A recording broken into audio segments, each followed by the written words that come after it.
welcome back to my channel. My name is Avery. If you're new, I am a holistic nutrition health coach, and this video is all about me taking a Dutch test. And basically a Dutch test is a saliva and urine test that tests for your hormones. So this video is basically going to be me taking the test and showing you guys what that's like, and then at the end of this video I'll go over my results with you guys. And I am working with a naturopathic doctor because I don't know how to interpret these test results, but I am working with her. But I did want to just document the process, and I'm very interested in hormones. I'm learning more about them and just how it's all connected with like gut health. Anyways, I just wanted to go over the instructions and everything. Today is the day before I'm taking it, so you're supposed to take it between day 19 and day 22 of your cycle. I think it's 22, I'll double check. So I'm going to be taking it on day 21 of my cycle, and I do track my cycle with the app Flow. It's a free app and I love it. I've been using it for years, so I think it's pretty accurate. Oh, also I wanted to mention that this test there's one that you can get for $175, but I got the one that's $400, and I believe it's also checking for my cortisol and everything. I just got the most advanced one because I was like, I might as well just do it. So this is the paperwork that's inside. It's basically just wanting you to fill out like, you know, basic information, and then if your menstrual cycle is regular or irregular, just like information like that. And then if you're taking any hormone supplements, which I'm not, you know, any, like you have to list medications you're on, like things like that. And then these are all the tests that I'll be doing. So I'm doing it all in one day. So I do 1, 2, 3, 4, 5, 6. So I do 6 saliva samples and then 4 urine samples. So this is like the packaging. It comes with the saliva samples, and then this one is like an extra one if you want to do a cortisol. And then this is what I'm going to be peeing on, I guess. And then it has a little thing where you can like ship everything in, a little package, so you can just ship it all back to them, which is great. Okay, so I'm just gonna go over a little bit about what it says. So it says to avoid avocados, bananas, and fava beans for 48 hours before collecting, as they may elevate the HVA, organic acid results. And it basically just says if you do consume these things, to just put it on the form. And also my naturopathic doctor recommended that I didn't take most of the supplements that I was taking, because I was taking some that she recommended to help like excess estrogen and things like that, because she did think that I had excess estrogen. So the only supplement I'm taking right now is my probiotic, but I could probably take more than just that. That's just what I feel comfortable taking. And then after the test, I'll go back to taking my other supplements. So those are the rules about food. And this is the sheet of paper that also comes in there. And this is basically just like when to collect it. And it says on the bottles too, like when to collect it. The first one says collect saliva immediately upon waking, complete within 5 minutes. Set a timer for 30 minutes for sample number 2. And then it says collect the first urine sample. I guess when I wake up, I'm gonna spit in this, and then I'm gonna pee on that sheet of paper. Okay, so for urine, it says saturate the filter paper by urinating directly onto or urinating into a clean cup and dipping the filter paper for 5 seconds. And then it says leave the sample open to dry for at least 24 hours. Okay, and then it says once dry, close each collection. Place them all in the resealable plastic bag provided. Okay, I think I can do that. And then it says for saliva, remove the blue cap and place the cotton swab. Oh, wait, what? Remove the blue cap and place the cotton swab from the collection tube in your mouth. Leave the swab in your mouth until fully saturated but not longer than 5 minutes. Lightly chewing on the swab may help stimulate saliva flow. Once done, place the swab back in the same tube just as you found it. Do not remove the inner tube. You do not need to spit into the tube. Oh, okay. Touch the swab as little as possible with your hands. Freeze all saliva samples until ready to ship. Oh, okay, cool. I thought I was spitting in this tube. Okay, so basically, oh, so I'll open this up. Oh, okay, there's like a little, okay. I guess I just chew. I don't know why it has a line there then, but I guess I just chew on that little cotton swab. Interesting, okay. So those are the rules. And then it says collect, okay, so some other rules. Caffeine, alcohol, and strenuous exercise may affect results. Avoid morning food and drink until after collection number 3. Do not brush your teeth until after collection number 3 and 5. Wait, do not brush your teeth until after collection number 3 and 5. Okay, so I'm just not gonna brush my teeth all day. Do not floss on the day of collection or until all samples are collected.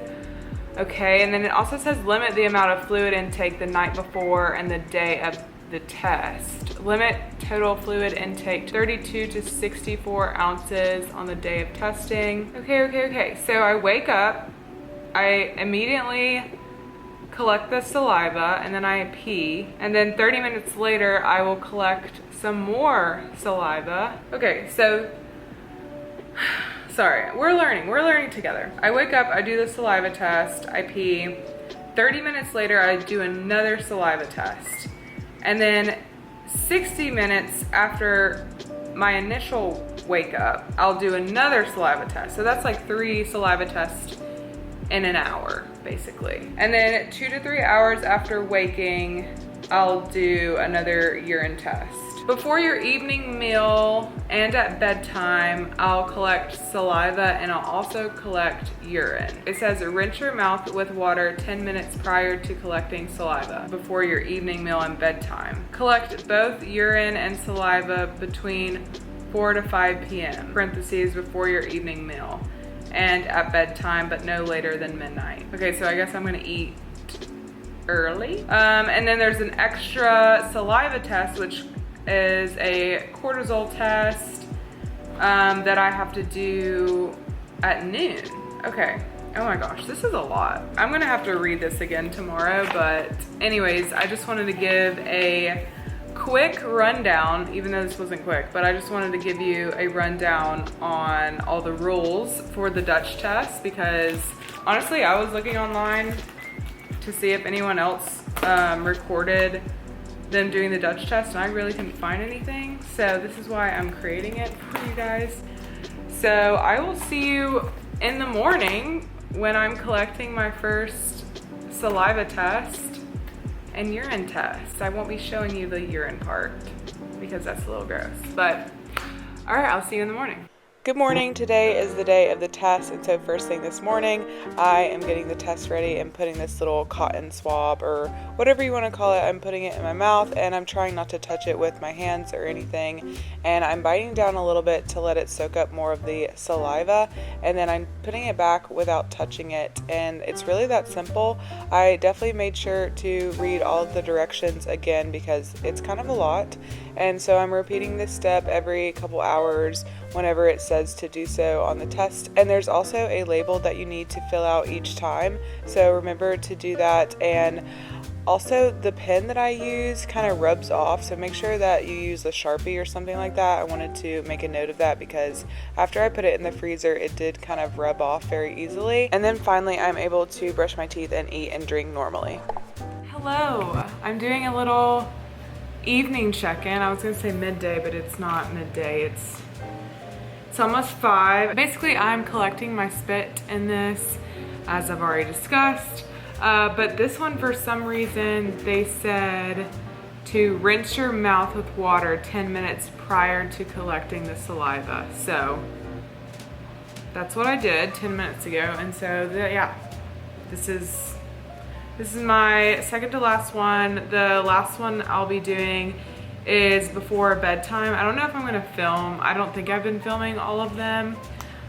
It's kind of just the same thing each time, but yep, I'm just trying not to touch it.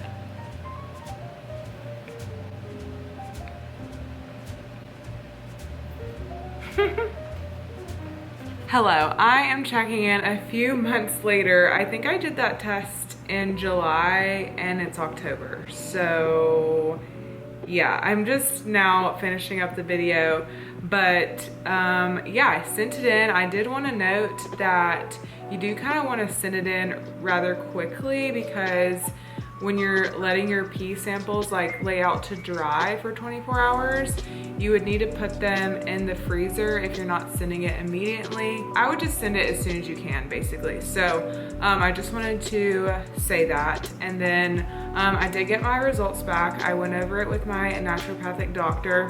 I will put my results right here so you can see everything about me, all of my estrogen, testosterone, progesterone, and cortisol levels. Everything like that is going to be right here. It is very confusing, okay? Well, it looks very confusing to me, at least, because I just like don't know how to interpret this at all. Yeah, basically my testosterone was reading low, but I actually ended up doing some blood work and my testosterone looked okay. So I don't know, it just depends on when you get it tested, I think, in terms of your cycle. And then my cortisol levels are low. I'm working on that with my functional medicine doctor who I've been seeing, and so I also went over it with her as well. So I had two people look at the results and kind of tell me what's going on. So the estrogen looked okay. It didn't look like I was like estrogen dominant. Progesterone looked fine. I also did some blood work, which I just mentioned, but I always think that I should do both. And for me personally, I was just really wanting to do this test because I just wanted to see if I was getting rid of estrogen properly, because I know if the body is not getting rid of estrogen properly, it can cause things like cancer. And you know, I want to be preventative and catch things like that early. And so that's why I went ahead and did this test. And I am in my healing journey. I'm just trying to figure out everything that's going on with me, kind of optimize all of my hormones and everything like that. So yeah, I'm just kind of being preventative, and I'm just trying to catch things early and really focus on all of that. So do I think it's worth it? I think that it is. I also think that you should get multiple people to look at the results to kind of interpret what it means and how to approach it if things are really imbalanced and off. So I do recommend that you're testing it at a certain time in your cycle. So your cycles can change so much. Like one month you might be really stressed out, the next month you might not be as stressed. And so your hormones can change so much, just like month to month. So it would be something that if you were really concerned with it, I think that you would need to do it multiple times, and it's expensive. I mean, it's not a cheap test. It's not something like I think I paid like $400 for it. And then of course you're paying for like the doctor's visit and everything. So, I mean, it's not cheap. I did pay a little bit extra because I got the cortisol included. And I do think testing for cortisol is important, but you can also do that with blood work. But all in all, I think it is good to do it at least once in your life, especially if you're someone who thinks that you have a hormone imbalance. And if you want to test for that, I think that you should just do it. If you do have the extra money to do that, you can save up a little bit for a year and then pay for it. So yeah, I think that it's worth it just to do at least once in your life. But again, I think that blood work can be equally as good, but it's not going to be as in-depth as this saliva and urine sample. All in all, I'm really happy that I did it, and I might do it again in a few years in case something else comes up and I'm trying to figure out what's going on. But all in all, I think that it is a really amazing test, and it was really cool to see the results. Again, the test looks very complicated, so yeah, I'm glad I had two people look at it that were way more knowledgeable than me, because I have like no idea what this says. I hope that you like this video. Please give it a like if you like it, and share with someone that you think might enjoy this type of content and this topic. I am someone who is trying to figure out my personal body and my approach to health and wellness, and like what I should do to optimize my hormones. I just want to feel my best, and so that's why I do these types of testing, just to see what's going on, and so I can kind of figure out what to do and go from there. So share it with someone who you think might like this type of content, and please subscribe if you are enjoying this video. I post a lot of videos about health and wellness, and I would love to have you here on my channel and have you come back and watch some of my videos. Leave a comment down below. I would love to have a conversation with you, and yeah, tell me if you did the Dutch test. Tell me what your results were. So give this video a like, don't forget to subscribe, and I'll see you in the next one. Bye!